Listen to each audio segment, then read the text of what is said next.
हाँ जी बच्चों, हम लोगों को ना ये क्वेश्चन ट्राई करना है। क्वेश्चन नंबर है 24, जे आर मोंगा की बुक से है। ये क्वेश्चन इलस्ट्रेशन नंबर 24 है, मोंगा सर की बुक से है।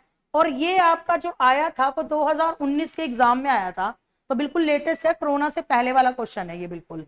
तो एग्जामिनेशन पॉइंट ऑफ व्यू से बिल्कुल सेम लेवल का है जो एग्जाम में आता है। ठीक है, आपको करना क्या है, किसी भी क्वेश्चन को ट्राई करने के लिए आपको करना क्या है बच्चों, मैं आपको इसके स्टेप लिखवा देती हूँ कि आपको कैसे करना है। सबसे पहले तो आपको पता है क्या करना है स्टेप में। सबसे पहले आपको बनाना है फॉर्मेट, प्रिपेयर फॉर्मेट। आपका टाइम बचे इसलिए मैंने फॉर्मेट पहले से ही बना के रख दिया।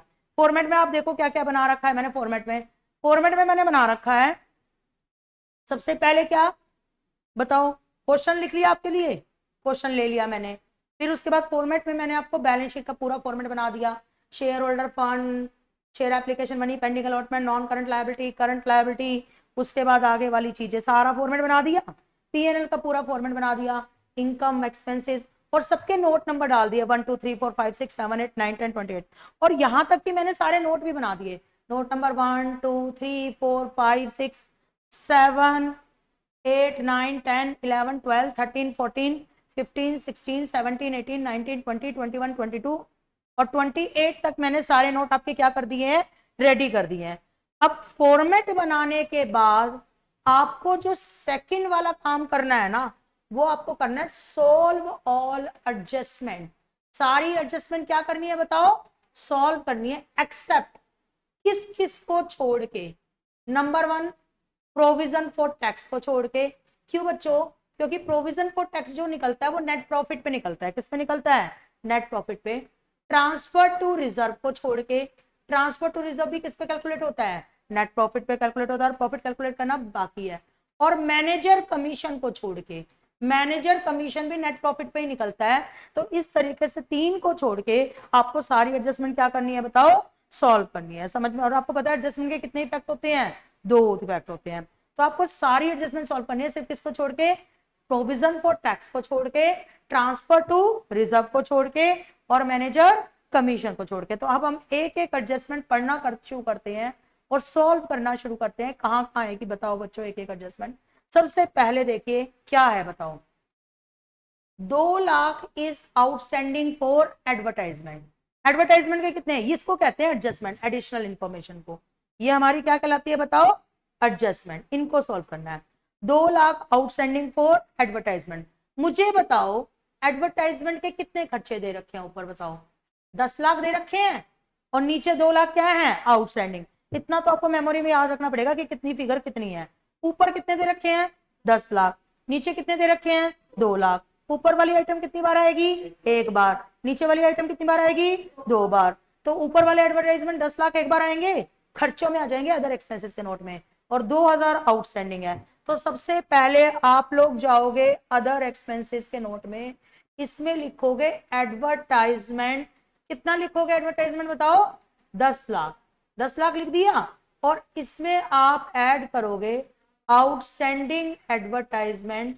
कितना ऐड करोगे बताओ, 2 लाख। तो टोटल मिला के कितना खर्चा हो गया एडवर्टाइजमेंट का बताओ, एडवर्टाइजमेंट का खर्चा हो गया आपका 12 लाख। लेकिन ये 10 लाख तो एक ही बार आया, एक ही बार आया, पर 2 लाख तो एडजस्टमेंट में गिवन था, तो ये कितनी बार आएगा, 2 बार। तो कौन से नोट में जाएगा, ये 2000 जो पे करने बाकी है वो जाएगा अदर करंट लायबिलिटी के नोट्स में। आउटस्टैंडिंग एडवर्टाइजमेंट कितना गया बताओ, एडवर्टाइजमेंट 2 लाख। बोलो बात समझ में आ रही है ना। ये हो गई हमारी फर्स्ट एडजस्टमेंट सॉल्व। अब हमें कौन सी एडजस्टमेंट सॉल्व करनी है, सेकंड। सुनना, प्रोवाइड प्लांट पे डेप्रिसिएशन 20% और फर्नीचर पे 10%। चलो बाद में छोड़ेंगे, पहले प्लांट और फर्नीचर को ढूंढो। बच्चों प्लांट कितने का है बताओ, ढूंढो इसमें प्लांट कितने का, 25 लाख। फर्नीचर भी कितने का है, 13 लाख। प्रोविजन फॉर डेप्रिसिएशन भी दे रखा है प्लांट पे, कितना, 5 लाख। आपको एक बात बताओ, जो ये ट्रायल बैलेंस के आइटम है ना वो कितनी बार आएंगे, 1 बार। प्लांट किस में जाएगा, टेंजिबल एसेट्स में, टेंजिबल एसेट में। फर्नीचर भी किस में जाएगा, टेंजिबल एसेट में। और प्रोविजन फॉर डेप्रिसिएशन भी किस में जाएगा, टेंजिबल एसेट में। प्लांट में से क्या हो जाएगा, माइनस। एडवर्टाइजमेंट तो अदर एक्सपेंसेस में गया था, एडवर्टाइजमेंट किस में गया था, अदर एक्सपेंसेस। तो प्लांट हमारा 25 लाख, फर्नीचर हमारा 13 लाख। हम किस में डालेंगे बताओ, टेंजिबल एसेट्स में। तो टेंजिबल एसेट्स का नोट हमारा कहाँ गया बताओ, ये हमारा ये रहा। प्लांट हमारा कितना था बताओ, 25 लाख था ना, 25 लाख। फर्नीचर हमारा कितना था, 13 लाख। मैंने जानबूझ के 2 पेजों पे क्वेश्चन डाल रखे हैं ताकि बार बार पलटना ना पड़े, पिछले पेज पर भी और इस पेज पर भी, कहीं से भी कहीं भी कुछ भी देख लें। प्लांट हमारा 25 लाख था, फर्नीचर हमारा 13 लाख था, और प्रोविजन फॉर डेप्रिसिएशन कितना है बताओ, 5 लाख। वो प्लांट में से क्या हो जाएगा बताओ, minus provision for depreciation 5 lakh. तो मुझे बताओ प्लांट हमारा कितने का बच गया, प्लांट हमारा कितने का बच गया बताओ, बोलो 20 लाख का। फर्नीचर को थोड़ा सा और नीचे लिख देती हूँ, फर्नीचर कितना था हमारा, 13 लाख, 13 लाख था। अब ये हमारा कितना बच गया बताओ, 20 लाख, 20 लाख बच गया हमारा ये। अच्छा अब उसके बाद बताओ क्या दे रखा है, provision for depreciation of plant दे रखा है 20%, डब्ल्यूडीवी मेथड से दे रखा है। अगर स्ट्रेट लाइन होता तो 25 लाख पे लगता, डब्ल्यूडीवी है तो कितने पे लगेगा, 20 लाख पे। तो डेप्री कहाँ कहाँ आएगा बताओ, ये डेप्रिसिएशन 2 बार आएगा, एक बार डेप्रिसिएशन एंड अमोर्टाइजेशन में, और एक बार यहां से माइनस हो जाएगा। पहले यहां से माइनस कर देते हैं डेप्रिसिएशन, कितना है बताओ, 20 लाख का कितने परसेंट, 20%, कितना हो गया 4 लाख। तो ये कितने हो गए बताओ, 16 लाख, 16 लाख, बोलो ठीक है। और यहां से भी डेप्रिसिएशन माइनस कर देते हैं, कितना है यहाँ का डेप्रिसिएशन फर्नीचर का, 10%। तो 13 लाख का 10% 31, तो 31 यहां से क्या हो गया माइनस, तो कितना बचा, 11,70,000। समझे कि नहीं समझे, प्लीज मेरी बात सुनिए। ये प्लांट कितनी बार आया, एक बार टेंजिबल एसेट में। प्रोविजन फॉर डेप्रिसिएशन क्या हो गया, माइनस, एक बार टेंजिबल एसेट में। फर्नीचर कितनी बार आया, एक बार टेंजिबल एसेट में। अब ये provision for depreciation on plant कितनी बार आएगा, 2 बार। टेंजिबल एसेट में से क्या हो जाएगा, माइनस, टेंजिबल एसेट में से क्या हो जाएगा, माइनस, और डेप्रिसिएशन अमोर्टाइजेशन मैंने टेंजिबल में तो माइनस कर दिया, डेप्रिसिएशन में डालना बाकी है। और फर्नीचर का भी 10%। अब प्लांट का डब्ल्यूडीवी पे लग रहा है, अगर एसएलएम पे लगता तो 25 पे लगता, डब्ल्यूडीवी पे लगा है तो 20 पे लगा है। 20 का 20% कितना हो गया, 4 लाख, और 13 लाख का 10%, क्योंकि इस पे 10% लगाना है ना, उस पे 20 लगाना है, उस पे 10 लगाना है। तो 13 लाख का 10% कितना हो गया, 31, है ना। तो 4 लाख डेप्रिसिएशन और 31 इसका, किसमें डाल दो बताओ, डेप्रिसिएशन एंड अमोर्टाइजेशन एक्सपेंसेस के नोट में। तो बताओ कहाँ गया डेप्रिसिएशन एंड अमोर्टाइजेशन एक्सपेंसेस का नोट, ये रहा।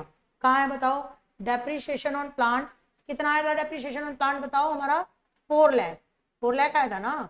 और डेप्रिसिएशन ऑन फर्नीचर कितना आया था बताओ, 1,30,000। तो 2 बार आ गया, कोई डाउट है किसी को, 2 बार आ गया। आगे देखिए, आगे देखिए अगला क्या है, maintain provision for doubtful debt. ओहो, प्रोविजन फॉर डाउटफुल डेट, आपको पता है ये वाली एडजस्टमेंट थोड़ी सी टफ है, प्रोविजन फॉर डाउटफुल डेट। चलिए प्रोविजन फॉर डाउटफुल डेट करते हैं।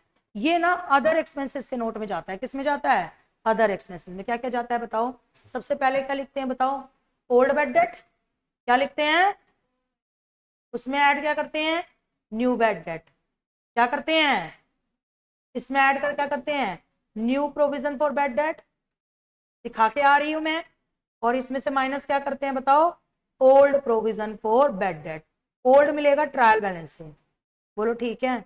और एक जाएगा ट्रेड रिसीवेबल के नोट में, एक किसमें जाएगा बताओ, ट्रेड, इसमें डेटर लेंगे, क्या लेंगे, डेटर। इसमें से माइनस क्या कर देंगे, न्यू बैड डेट, क्या माइनस करेंगे, न्यू बैड डेट। और क्या माइनस करेंगे, new provision for bad debt. समझे कि नहीं समझे, डेटर में से न्यू बैड डेट माइनस करेंगे और new provision for bad debt minus करेंगे। तो बताओ कितना है, सबसे पहले बताओ कितना है, सबसे पहले ओल्ड ढूंढो, ओल्ड ढूंढो, बाकी कुछ ढूंढने की जरूरत नहीं है। क्या ओल्ड बैड डेट मिले, यस 50,000। ओल्ड डेटर मिले, यस 8 लाख। समझे, ओल्ड प्रोविजन मिला, नहीं ओल्ड प्रोविजन नहीं मिला, सिर्फ ओल्ड डेटर मिले और ओल्ड बैड डेट मिले। समझे कि नहीं समझे। तो ओल्ड डेटर को मैं ओल्ड डेटर की जगह लिख देती हूँ, 8 लाख मिले थे ओल्ड डेटर, समझे। और ओल्ड प्रोविजन को मैं सॉरी ओल्ड बैड डेट को मैं ओल्ड बैड डेट की जगह लिख देती हूँ। कितने मिले थे ओल्ड बैड डेट बताओ, ओल्ड बैड डेट कितने मिले थे बताओ हमें, 50,000। हमें ओल्ड प्रोविजन नहीं मिला तो हम इसे क्या मानेंगे, नील। क्या मानेंगे, हमें क्या क्या मिला बताओ, ओल्ड, ओल्ड ट्रायल बैलेंस से मिलेगा ना, ओल्ड कहां से मिलेगा, ट्रायल बैलेंस से। ट्रायल बैलेंस से ओल्ड डेटर मिले, ट्रायल बैलेंस से ओल्ड बैड डेट मिले। तो ट्रायल बैलेंस के ओल्ड डेटर तो डेटर की जगह लिख दिए, और ट्रायल बैलेंस के old bad debt bad debt की जगह लिख दिए। ओल्ड प्रोविजन ट्रायल बैलेंस में नहीं मिला तो हमने उसे क्या मान लिया, नील, या फिर इसको लिखने की जरूरत नहीं है, मैंने तो एक फॉर्मेट बना रखा ना इसलिए। न्यू बैड डेट हमें नहीं मिले, न्यू बैड डेट हमें नीचे से मिलते हैं पर वो हमें नहीं मिले, तो हम न्यू बैड डेट को क्या मानेंगे बताओ, नील। जो नहीं मिलेगा उसे हम क्या मानेंगे, नील। तो यहाँ भी न्यू बैड डेट लिखते हैं, वहां भी नील हो गया, और डेटर में से भी न्यू बैड डेट माइनस करते हैं तो वहां भी नील हो गया। अब डेटर कितने के रह गए बताओ, 8 लाख के। और अब न्यू प्रोविजन कितना है बताओ, न्यू प्रोविजन मिल गया कितने परसेंट, 5%। ये न्यू होता है ना जो एडजस्टमेंट में होता है। न्यू प्रोविजन कितना हो गया बताओ, 5%। तो किसका 5% बताओ, न्यू प्रोविजन कितने का 5%, 8 लाख का 5%। कितना हो गया न्यू प्रोविजन, 40,000। और यहां से न्यू प्रोविजन यहाँ से क्या हो जाएगा, ऐड, कितना हो गया 40,000, 40,000। तो 50 और 40 कितने हो गए, 90। और यहाँ डेटर कितने बच गए, 8 लाख में से 40 गए तो 7,60,000। समझे कि नहीं समझे। अब हमें अगली एडजस्टमेंट सॉल्व करनी है। Director propose a dividend, director propose A dividend 30% of paid up share capital. Director को क्या देना है बताओ, डिविडेंड। कितने परसेंट ऑफ शेयर कैपिटल, 30%। आपको पता है डायरेक्टर डिविडेंड कितने पे देता है बताओ, पेड अप शेयर कैपिटल पे। शेयर कैपिटल कितनी है बताओ, शेयर कैपिटल कितनी है बता सकते हो, बोलो। 20 लाख। कितनी है, कितनी है, उसमें से कॉल सिनेरियो क्या करने हैं, माइनस। तो शेयर कैपिटल आपकी 20 लाख हो गई, राइट। और कॉल सिनेरियर इसमें से क्या कर दिया, माइनस। कितना माइनस किया कॉल सिनेरियर, 2 लाख। तो ये कितना रह गया बताओ, 18 लाख। कितनी रह गई शेयर कैपिटल, 18। भाई 20 लाख में से 2 लाख आने बाकी हैं। अब जो डिविडेंड देते हैं ना वो सरप्लस में से क्या हो जाते हैं, माइनस। रिजर्व एंड सरप्लस बनता है, रिजर्व एंड सरप्लस में क्या लेते हैं बताओ, profit of last year, profit of last year. उसमें ऐड क्या करते हैं बताओ, profit of current year, profit of current year. बोलो ठीक है। और इसमें जो डिविडेंड देते हैं वो क्या करते हैं, माइनस। पर एक बात बताऊं बच्चों, ये डिविडेंड अभी प्रपोज किया, डिक्लेयर नहीं किया। प्रपोज डिविडेंड की कोई एंट्री नहीं होती जब तक वो डिक्लेयर ना हो जाए। प्रपोज मतलब डायरेक्टर की तरफ से प्रपोज हुआ है, और डिक्लेयर का मतलब शेयर होल्डर का क्या हो, मिल चुका है, अप्रूवल। देखो पहले डायरेक्टर डिविडेंड को प्रपोज करते हैं, समझ गए, फिर शेयर होल्डर की मीटिंग बुलाते हैं, शेयर होल्डर से उन्हें क्या करवाते हैं, अप्रूव। तो प्रपोज डिविडेंड को क्या करना है, इग्नोर। लेकिन यहीं पर अगर वर्ड होता है ना डिक्लेयर, तो हम इसको करते हैं। तो मैं एक काम करती हूँ बच्चों, चूंकि मुझे आपको काम सिखाना है, इसलिए मैं इसको प्रपोज वर्ड को काट के कौन सा वर्ड लिख देती हूँ, डिक्लेयर। आपको ये बात समझ में आई। अगर प्रपोज होता तो इस एंट्री को हम क्या करते, इग्नोर। प्रपोज वर्ड से हमें एंट्री क्या करनी है, इग्नोर। एंट्री क्या करनी है, इग्नोर। अगर ये प्रपोज वर्ड देते, मैंने प्रपोज को हटा के क्या लिख दिया, डिक्लेयर। क्योंकि मैं इस एंट्री को इग्नोर नहीं करवाना चाहती, मैं चाहती हूं कि आप डिविडेंड की एंट्री, डिविडेंड का एडजस्टमेंट करना सीखें। तो पता है कितने पे देंगे डिविडेंड बताओ, हमारी शेयर कैपिटल कितनी है, 18 लाख। 18 लाख का कितने परसेंट, 30%। 18 लाख का कितने परसेंट, 30%। कितना हो गया बताओ, 5,40,000। और वो हमारा कैश में से क्या हो जाएगा, माइनस। तो बताओ कैश कितना है, देखो कैश कितना है, कैश कितना है, 450 है। कैश कितना है, डिविडेंड कितना देना है, 540। तो कैश हमारे पास कम है ना, तो हम बाकी का क्या उठाएंगे, बैंक ओवर ड्राफ्ट। क्या उठाएंगे, बैंक ओवर ड्राफ्ट। ये बात समझाने के लिए देखो, अगर कैश होता है यहाँ पे 10 लाख रुपए, कैश कितना होता, 10 लाख। तो 10 लाख में से 540 माइनस करके बाकी कैश बच जाता, वो कैश एंड कैश इक्विवेलेंट में जाता।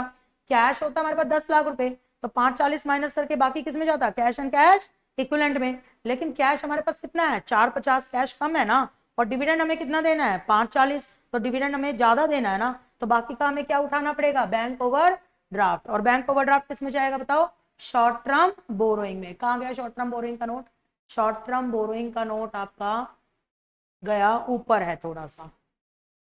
शॉर्ट टर्म बोरोइंग का नोट नहीं बनाया क्या मैंने, बनाया होगा, ऐसा तो नहीं हो सकता। ये रहा शॉर्ट टर्म बोरोइंग, इसी के सामने मिल गया।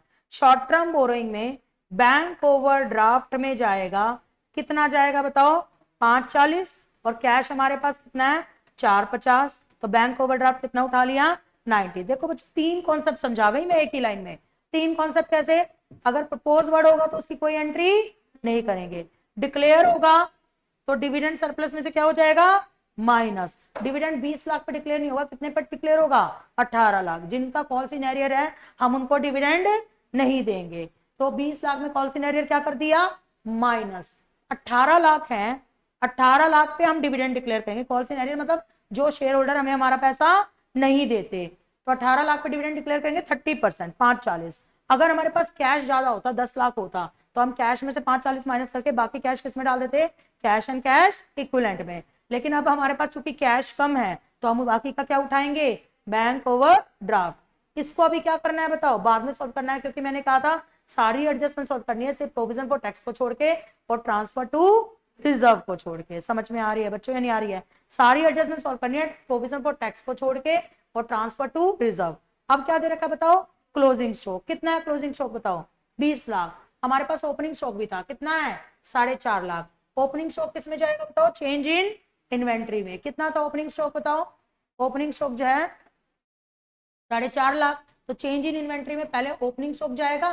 कितना है ओपनिंग स्टॉक, 4.5 लाख। बोलो ठीक है। और क्लोजिंग स्टॉक कितना कितना है बताओ, 20 लाख। यहां से क्या हो गया बताओ, माइनस। क्या हो गया यहां से, माइनस। और दूसरी तरफ क्लोजिंग स्टॉक हमारे कौन से नोट में जाएगा बताओ, इन्वेंट्री के नोट में जाएगा। कितना जाएगा क्लोजिंग स्टॉक बताओ, 20 लाख जाएगा। समझ गए? यहां पर आकर हमारी एडजस्टमेंट क्या हो गई, सॉल्व। अब हम नेक्स्ट स्टेप की तरफ क्या करते हैं, मूव करते हैं। हमारा नेक्स्ट स्टेप क्या होगा, समझे या नहीं समझे? Thank you so much. आगे देखते हैं।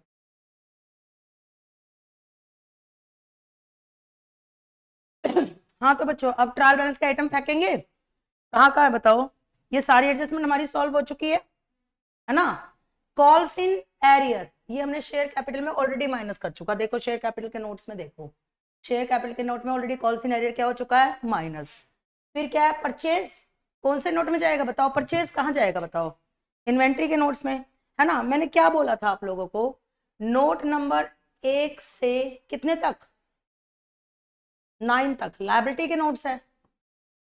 1 से 9 तक कौन से नोट है, लायबिलिटीज के। नोट नंबर 10 से लेकर 20 तक एसेट के नोट है। 21 और 22 इनकम के नोट है। और 23 से लेके 28 तक एक्सपेंस के नोट है। याद रखना, 1 से 9 लायबिलिटी, 10 से 20 एसेट, 21 और 22 इनकम, और 23 और से 28 तक कौन से नोट है, एक्सपेंसेस के नोट है। समझे कि नहीं समझे? अब प्लीज मेरी बात ध्यान से सुनना, ये या तो होंगे एसेट या फिर क्या होगी बताओ, एक्सपेंस। क्या होगा, एक्सपेंस। ये या तो हो गई इनकम या तो हो गया रेवेन्यू। अब परचेज बताओ, एसेट होती है कि एक्सपेंस होता है, एक्सपेंस होता है, तो एक्सपेंस के नोट में जाएगा। एक्सपेंस के नोट कहां पे सर्च करो बताओ, 23 से शुरू करो एक्सपेंस के नोट। एक्सपेंस के नोट्स हमारे 23 से हैं, तो 23 में गया परचेज ऑफ इन्वेंट्री। कितना था बताओ परचेज ऑफ इन्वेंट्री, कितना था, याद है किसी को कितना था, अमाउंट तो कम से कम याद रखो। कितनी थी परचेज ऑफ इन्वेंट्री बताओ, 87,60,000, 87,70,000। समझ गए? अब उसके बाद नेक्स्ट क्या है बताओ, परचेज ऑफ इन्वेंट्री के बाद नेक्स्ट क्या है, एडवांस टैक्स। ये हमारे एक्सपेंस नहीं हो सकता, ये हमारी क्या होती है, एसेट। एसेट के नोट 10 से 20 तक, तो 10 से 20 तक देखो, 10 से 20 में एडवांस टैक्स कहाँ आ सकता है बताओ, एडवांस टैक्स कहाँ आ सकता है, अदर करंट एसेट में, नॉन करंट है, अच्छा अदर करंट एसेट में। अदर करंट एसेट कहाँ गया, अदर करंट एसेट कहाँ गया, ये रहा एडवांस टैक्स। कितना था एडवांस टैक्स बताओ, फिर तुमने अमाउंट याद नहीं रखा, 2,40,000 एडवांस टैक्स है, 2,40,000। एडवांस टैक्स के बाद नेक्स्ट क्या है बताओ, एडवांस टैक्स के बाद नेक्स्ट क्या है, सैलरी। सैलरी आपका क्या होता है, एक्सपेंस। एक्सपेंस के नोट अगेन 23 से 28 तक के, तो सैलरी किस में जाएगा, एम्प्लॉय बेनिफिट में, है ना। सैलरी किस में जाएगा, एम्प्लॉय बेनिफिट में। कितनी है सैलरी बताओ, फिर तुमने अमाउंट याद नहीं रखा, मैंने बोला अमाउंट याद रखो। सैलरी कितनी है बताओ, 20 लाख। सैलरी आपकी 20 लाख एम्प्लॉय बेनिफिट में। सैलरी के बाद नेक्स्ट क्या है बताओ आपका, नेक्स्ट क्या है, सैलरी के बाद नेक्स्ट क्या है, लूज टूल्स। ये एसेट होती है, ये किस में जाएगा, इन्वेंट्री के नोट में। किस में जाएगा, क्योंकि एसेट होती है तो एसेट के नोट कौन से बताओ, 11 से लेके 20 तक, 11 से लेके 20 तक, तो किस में कहां पे जाएगा बताओ, इन्वेंट्री। ये रहा लूज टूल्स। कितने हैं loose tools, 2 lakh. Loose tools के बाद नेक्स्ट क्या है? लूज टूल्स के बाद नेक्स्ट क्या है बताओ? लूज टूल्स के बाद है रेंट। रेंट हमारा क्या होता है? एक्सपेंस। रेंट हमारा क्या होता है? एक्सपेंस। और एक्सपेंस के नोट 23 से 28 तक के हैं, तो ये जाएगा अदर एक्सपेंसेस में। रेंट कितना है बताओ? रेंट कितना था? रेंट था हमारा 11 लाख। तो रेंट हमारा था 11 लाख। रेंट के बाद नेक्स्ट क्या है? रेंट के बाद है प्रीपेड रेंट। करंट एसेट्स में एसेट के नोट 11 से 20 तक के होते हैं, तो प्रीपेड रेंट कितने का है बताओ? 30,000। Prepaid rent 30,000। प्रीपेड रेंट के बाद नेक्स्ट क्या है? Interest on debenture. मैंने कहा था जब इंटरेस्ट ऑन डिबेंचर का पॉइंट आए ना, तो आपको थोड़ा सा अलर्ट हो जाना है, डिबेंचर को देखना है। 12% डिबेंचर कितने के हैं? 10 लाख के। ये लॉन्ग टर्म बोरोइंग में जाएंगे। लॉन्ग टर्म बोरोइंग का नोट ये रहा।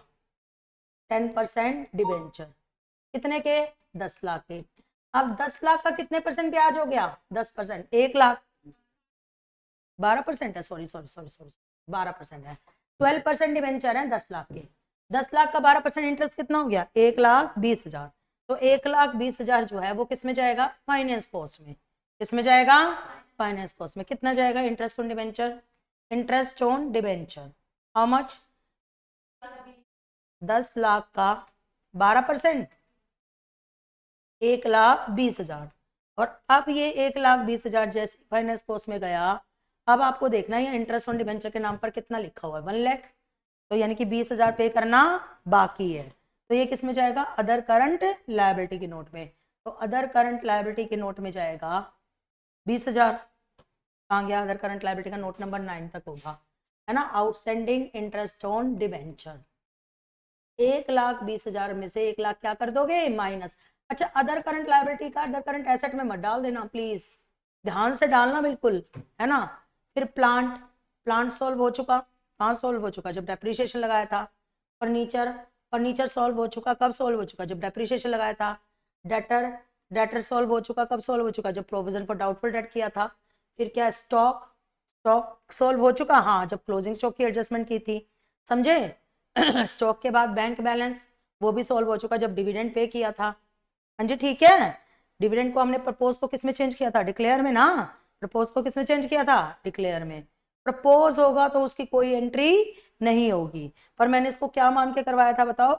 डिक्लेयर मान के। प्रपोज को मैंने डिक्लेयर में चेंज कर दिया, तो कैश में से माइनस हो गया था, बैंक वहां हो गया। बिल्डिंग, बिल्डिंग सॉल्व नहीं हुई, तो बिल्डिंग हमें किस में डालनी पड़ेगी बताओ? टेंजिबल एसेट में। एसेट के नोट, नोट नंबर 10 से शुरू होते हैं, तो यहाँ पर हमें बिल्डिंग डालनी पड़ेगी। कितने की है बिल्डिंग बताओ? बिल्डिंग है हमारी, कितने की है बिल्डिंग बताओ? हमारी बिल्डिंग है हमारी 10,50,000 की। समझे कि नहीं समझे? क्लियर हो गई ना। तो ये हमारे एसेट साइड के नोट हो गए। उसके बाद अब आगे कौन से बताओ? थोड़ा सा बड़ा कर देती हूँ। यस, अब क्लियर विजिबल है। नाउ नेक्स्ट, अब क्या है बिल्डिंग के बाद? नेक्स्ट क्या है बताओ? है उसके बाद क्रेडिट साइड में क्या क्या है बताओ? हमारे पास सेल्स, राइट। क्रेडिट साइड में हमारे पास सेल। बस यहां मैं बता लिख देती हूँ कि प्रपोज को मैंने क्या माना था? डिक्लेयर। सेल्स कौन से नोट में जाएगा? अब ये या तो ये इनकम होते हैं, या तो ये क्या होते हैं बताओ? लायबिलिटी। हाँ, इनकम को ही रिवेन्यू बोलते हैं ना। इनकम रिवेन्यू वैसे अलग अलग वर्ड होते हैं, इनकम और रिवेन्यू। 11th में आपने पढ़े भी होंगे, पर फिलहाल के लिए मैं एक ही मान रही हूँ, है ना। सेल्स को आप जो है रिवेन्यू मानोगे। रिवेन्यू मानोगे तो किस में डालोगे? रिवेन्यू फ्रॉम ऑपरेशन में। कहाँ है बताओ सेल्स रिवेन्यू फ्रॉम ऑपरेशन में? कहाँ गया रिवेन्यू फ्रॉम ऑपरेशन का नोट्स? Note number 21। कितना था बताओ सेल्स? How much? कितने की थी सेल? सेल्स थी 15,62,000 की। तो 15,62,000। सेल्स के बाद नेक्स्ट क्या है बताओ बच्चों? सेल्स के बाद है क्रेडिटर्स। क्या है? क्रेडिटर। ये ट्रेड पेबल में जाएंगे नोट नंबर 9 में। तो ट्रेड पेबल ये रहे नोट नंबर 7 में, सॉरी कितने? 5 लाख के। डिवेंचर का पॉइंट हो चुका। General reserve, reserve and surplus में। तो कहाँ गया रिजर्व एंड सरप्लस में? General reserve. कितना है जनरल रिजर्व? 5,80,000। जनरल रिजर्व के बाद क्या है? Salary outstanding. किस में जाएगा salary outstanding? Other current liability, क्योंकि लायबिलिटी होती है ना, ये लायबिलिटी होती है ना। तो अदर करंट लायबिलिटी में क्या जाएगा बताओ, आउटस्टैंडिंग सैलरी कितनी बताओ, 20,000 दिख रही है आउटस्टैंडिंग सैलरी 20,000। फिर ये कमीशन पेड है कि रिसीव है, रिसीव है अदर इनकम में, क्योंकि हमारी इनकम के दो ही नोट हैं। कमीशन रिसीव कितनी थी, हाउ मच, कमीशन रिसीव्ड 80,000 की, ठीक है, कमीशन रिसीव हो गई 80,000। अब कमीशन रिसीव के बाद नेक्स्ट क्या है बताओ, provision for depreciation on plant, वो प्लांट की जब एडजस्टमेंट सॉल्व की उसमें से क्या कर दिया था, माइनस। फर्नीचर, अच्छा provision for depreciation on plant भी है और provision for depreciation on furniture भी है, तो हमें टेंजिबल जो है ना इसको दोबारा से सॉल्व करना पड़ेगा। क्यों दोबारा से सॉल्व करना पड़ेगा, क्योंकि मैंने सिर्फ सुनो देखो ना, सिर्फ फर्नीचर लिख रखा है, कैसे पता लगे, इन लोगों को अच्छे से लिखना चाहिए ना, provision for depreciation on plant and provision for depreciation on furniture. तो हमें फर्नीचर वाली एडजस्टमेंट क्या करनी पड़ेगी, दोबारा सॉल्व करनी पड़ेगी। मुझे बताओ फर्नीचर कितने का था, हाँ हाँ वही, फर्नीचर कितने का था, 13 लाख का। प्रोविजन फॉर डेप्रिसिएशन कितना है, 3 लाख। तो फर्नीचर में से पहले प्रोविजन फॉर डेप्रिसिएशन क्या होगा, माइनस होगा। तो पहले हमने क्या माइनस कर दिया बताओ, फर्नीचर में से प्रोविजन फॉर डेप्रिसिएशन कितना माइनस किया बताओ, प्रोविजन फॉर डेप्रिसिएशन 3 लाख, कितना रह गया बताओ, 10 लाख, 10 लाख रह गया।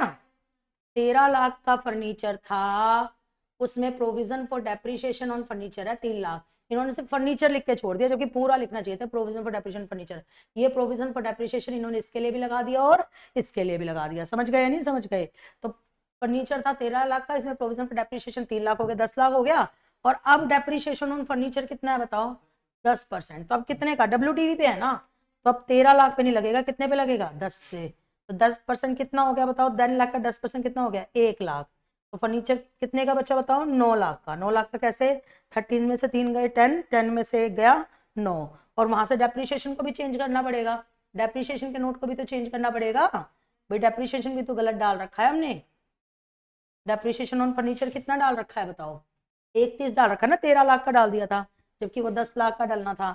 10 लाख का कितना हो गया बताओ, 1 लाख।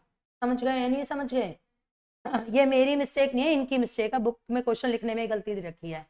सरप्लस, सरप्लस क्या हो गया, profit of last year. Building लिख तो दी, तो बिल्डिंग साफ हो गई थी, बिल्डिंग कितने की, 10,50,000। जब मैंने क्लीन किया था ना तो बिल्डिंग भी क्लीन हो गई थी, ये बिल्डिंग है ना, बिल्डिंग जब क्लीन किया तो बिल्डिंग भी क्लीन हो गई थी। देखो क्वेश्चन की मिस्टेक को किसको सहना कर पड़ रहा है, हमें सहना पड़ रहा है क्वेश्चन की मिस्टेक को, क्वेश्चन की मिस्टेक हम सह रहे हैं उसको।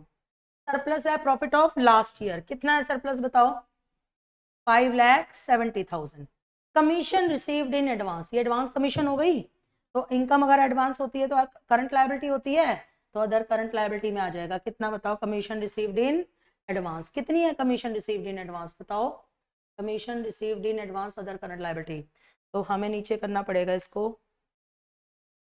ये अदर करंट लायबिलिटी का नोट है ना, जगह नहीं है तो हम क्या करते हैं, तो थोड़ा सा ऊपर कर देते हैं, note number 9, 8 other current liability. Ma'am हमारे पेपर में ऐसा हो गया तो कि जगह नहीं बची, बच्चा ऐसा ही हो ही नहीं सकता, तुम्हारे पेपर में स्पेस कम रह जाए, क्योंकि तुम्हारा पेपर होता है लैंडस्केप का। अगर यहाँ जगह नहीं बच रही है तो आप कहाँ लिख सकते हो, राइट साइड में, फिर उसको टोटल कर सकते हो। समझ में आ रही है बात या नहीं आ रही है, तो आपके पेपर में जगह की कमी रह जाए ये इम्पॉसिबल है, क्योंकि आप तो लेफ्ट में लिखते जाओगे सब कुछ, फिर राइट में भी स्पेस होगा, अगर मान लीजिए स्पेस कम पड़ जाता है तो उस चीज को कहाँ लिख दो, राइट में, फिर स्पेस कमीशन, ठीक है ना, एडजस्ट करना तो स्पेस तुम्हारा ही काम है, बचपन से करते आए हो, है ना। कमीशन रिसीव्ड इन एडवांस कितना है बताओ, 30,000। ठीक है बच्चों, कमीशन रिसीव्ड इन एडवांस के बाद नेक्स्ट क्या है, शेयर कैपिटल हो चुका, जब डेप्रिसिएशन लगा था। प्रोविजन फॉर टैक्स किस में जाएगा, provision for tax short term provision में, लायबिलिटी होती है ना, प्रोविजन फॉर टैक्स 12,50,000। हमारा पहला स्टेप कंप्लीट हो गया। फर्स्ट स्टेप क्या था बताओ, क्या था, प्रिपेयर फॉर्मेट। सेकंड क्या स्टेप क्या था, सॉल्व ऑल एडजस्टमेंट। और थर्ड स्टेप है transfer every item of trial balance in notes, in notes. अब आप क्या करोगे, टोटल करोगे कौन से नोट का, 21 से लेके 28 तक के, क्योंकि वो पीएनएल के नोट हैं, और फिर आप उसको बनाओगे, क्या बनाओगे बताओ, प्रिपेयर करोगे statement of profit and loss, statement of profit and loss. तो आप लोग 21 से 28 तक के नोट का क्या करोगे, टोटल करोगे और statement of profit and loss बनाओगे। समझ गए नहीं समझ गए?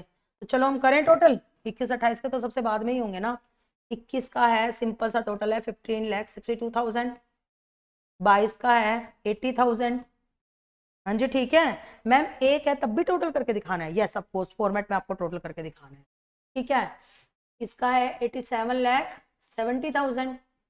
इसका है कितना है 15,50,000 माइनस का 4,50,000 में से 20 लाख माइनस कर दिए। इसका टोटल है बताओ 20 लाख एम्प्लॉय बेनिफिट का। फाइनेंस कॉस्ट का है 1,20,000। डेप्रीशिएशन का है 5 लाख। और अब आपका किसका टोटल हो जाएगा बताओ, अदर एक्सपेंसेस का। कितना होएगा बताओ अदर एक्सपेंसेस का टोटल? इसको टोटल करते हैं, कितना है ये टोटल? अदर एक्सपेंसेस का टोटल कितना आया बताओ, टोटल मारो।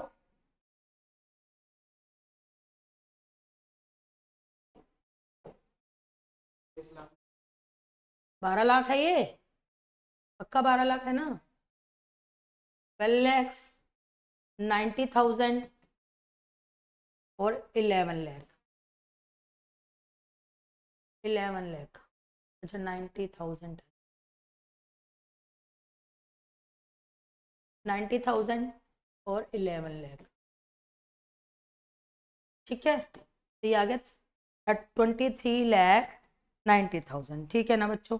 अब इन टोटलों को डालना है स्टेटमेंट ऑफ P&L में। चलो जल्दी जल्दी डालते हैं। रिवेन्यू फ्रॉम ऑपरेशन का कितना है 1562 और 80, याद रखना 1562 और 80। तो रिवेन्यू फ्रॉम ऑपरेशन का है 1562 और अदर इनकम का कितना है 80। हाँ जी ठीक है, 1,56,20,000। ओके, 1,56,20,000।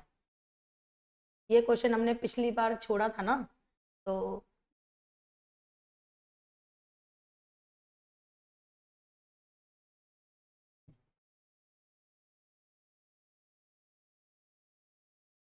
ठीक है 1562 हो गया।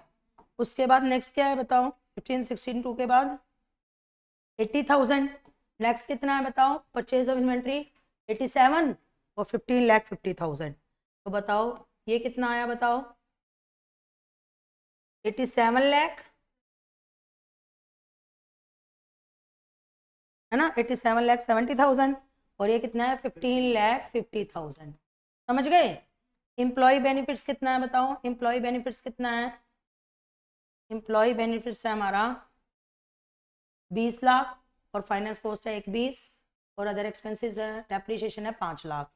समझे कि नहीं समझे?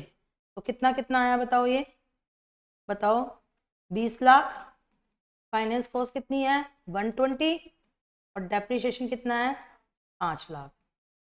हाँ जी ओके। अब उसके बाद अदर एक्सपेंसेस कितने हैं बताओ, अदर एक्सपेंसेस आपके हैं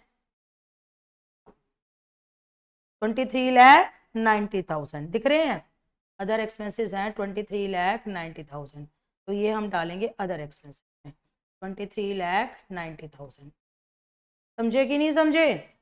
अब हम इसको कर देंगे टोटल और हम बना लेंगे P&L। टोटल करके हम क्या बनाएंगे बताओ, P&L। तो टोटल करें, ऊपर का टोटल कितना आया बताओ, ये ऊपर का टोटल कितना आया, कैलकुलेटर से कैलकुलेट करो। 1,56,00,000 है। हाँ जी ठीक है, 1,56,00,000 में 80,000 क्या कर दिया ऐड है। कितना आया 1,57,00,000। ठीक है, उसके बाद नेक्स्ट क्या है बताओ, नेक्स्ट है आपका 87,70,000 राइट। उसके बाद नेक्स्ट 15,50,000 माइनस करने हैं प्लीज। 87,70,000 में से 15,50,000 क्या करने हैं माइनस। तो आप लोग 15,50,000 क्या कर दोगे माइनस। उसके बाद नेक्स्ट क्या है बताओ, उसके बाद क्या है 20 लाख ऐड 12 लाख ऐड, दोनों को इकट्ठा ऐड कर दें। 20 और 12 21,20,000, 21,20,000। नहीं बेटा, ये एक 20 है 20, ये एक 20, ये 21,20,000। तो ये 21,20,000 ऐड कर दिए। ये कितने ऐड करने हैं, 5 लाख, तो 5 लाख ऐड कर दो। मतलब वो तुम अपने घर में कर लेना कैसे ऐड करने हैं, वो तुम थोड़ा सिखाऊंगी मैं आपको। और ये 23,90,000, तो कितना आया बताओ ये ऐड करने के बाद, ये आया 1,22,30,000। हाँ जी ठीक है, ओके। अब इन दोनों को आपस में क्या कर देना है, माइनस, माइनस 1,57,00,000, ठीक है। तो ये आ गया 34,70,000 प्रॉफिट। फाइन, ये सॉल्व हो गया। अब उसके बाद आपको कौन सी एडजस्टमेंट सॉल्व करनी है बताओ, प्रोविजन फॉर टैक्स। हाँ जी ठीक है, क्या सॉल्व करना है बताओ, provision for tax. 5th point में सॉल्व प्रोविजन फॉर टैक्स। कितना हुआ बताओ प्रोविजन फॉर टैक्स, कितना दे रखा है प्रोविजन फॉर टैक्स में, 25.75%। बोलो ठीक है, प्रोविजन फॉर टैक्स कितना दे रखा है। हाँ जी बेटा, हाँ वो अभी बताती हूँ, ट्रायल बैलेंस में जो होगा उसका क्या करना है। पहले बताओ प्रोविजन फॉर टैक्स 25,75% है, तो चलो करो सॉल्व। 25.75%, मुझे बताओ कितना है प्रॉफिट, कितना है प्रॉफिट, 34,70,000, उसका 24.75%। समझे कि नहीं समझे, तो ये कितना हो गया 34,70,000, और उसको कितना करना है बताओ, 24.75%। कितना आया ये बताओ, 858,825। समझे, और अब इसे क्या कर देना है बताओ, माइनस। तो बेटा तुम्हारा वो गलत है ना, टैक्स गलत होगा, तुम्हारा वो गलत होगा ना बेटा, इसलिए देखो दोबारा कैलकुलेट करती हूँ, 34,70,000। हाँ जी ठीक है, उसका कितने परसेंट है, 24.25, 75 या 25, 24.75%। तो कितना आया बताओ, मैं तो कैलकुलेटर पे कैलकुलेट कर रही हूँ, 858,825, आपके सामने कैलकुलेटर पे कैलकुलेट कर रही हूँ। अब प्रॉफिट आफ्टर टैक्स कितना आएगा बताओ, 34,70,000 में से क्या कर देना है, माइनस। तो ये आ जाएगा आपका 261,175, 11,1,1,1 है। कुछ माइनस करने में गलती नहीं हो रही है क्या, ये कैलकुलेटर कुछ गलत कर रहा है, नॉर्मल कैलकुलेटर और इसमें तो यही तो फर्क होता है बेटा,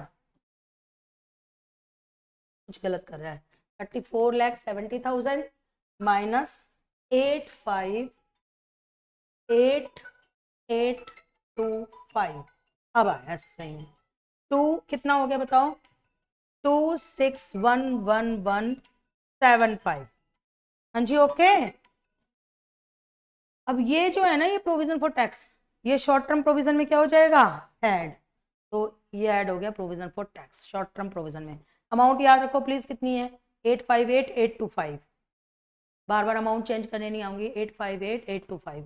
तो इसमें ऐड कर दिया provision for tax, new provision 858,825। समझे कि नहीं समझे। और ये जो है ना, उसके बाद जो है करंट ईयर का प्रॉफिट होगा ये 261,175, 261,175, ठीक है। तो कितना हुआ, 261,1,175, गॉट इट। ये कौन सा हुआ, करंट ईयर का प्रॉफिट हो गया। तो अब ये 5,70,000 में क्या हो जाएगा बताओ, ऐड। अमाउंट सिंपल सिंपल होनी चाहिए, इतना सारा चेक भी करना, अमाउंट भी इतनी गंदी गंदी डाल रखते हैं। 5,70,000 प्लस 261,1,175, ये कितना आ गया, 318,1,175। हाँ जी ओके। अब हमें कौन सी एडजस्टमेंट सॉल्व करनी है, ट्रांसफर टू रिजर्व। कितना ट्रांसफर करना है जर्नलिज्म में, 5 लाख। कितना ट्रांसफर करना है, तो ट्रांसफर टू रिजर्व यहाँ से 5 लाख क्या हो जाएंगे बताओ, माइनस। कितने माइनस हो जाएंगे बताओ, 5 लाख। और रिजर्व में क्या हो जाएंगे, ऐड। कितने बताओ, 5 लाख। ओके, तो ये आ गया 10,80,000। हाँ जी ठीक है। और ये कितना आ गया बताओ, कैलकुलेटर में कैलकुलेट करके कितना था ये, 318, यहाँ ले आती हूँ इसे, 318, ठीक है, 1,175 माइनस 5,40,000 माइनस 5 लाख,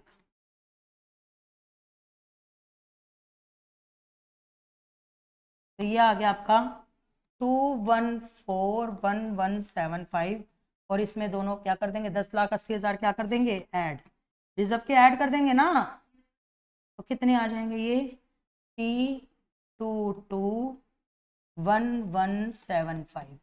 समझे कि नहीं समझे? मैंने इसमें से ये दोनों क्या कर दिए माइनस यहाँ लिख दिया और फिर इसमें रिजर्व क्या कर दिया ऐड।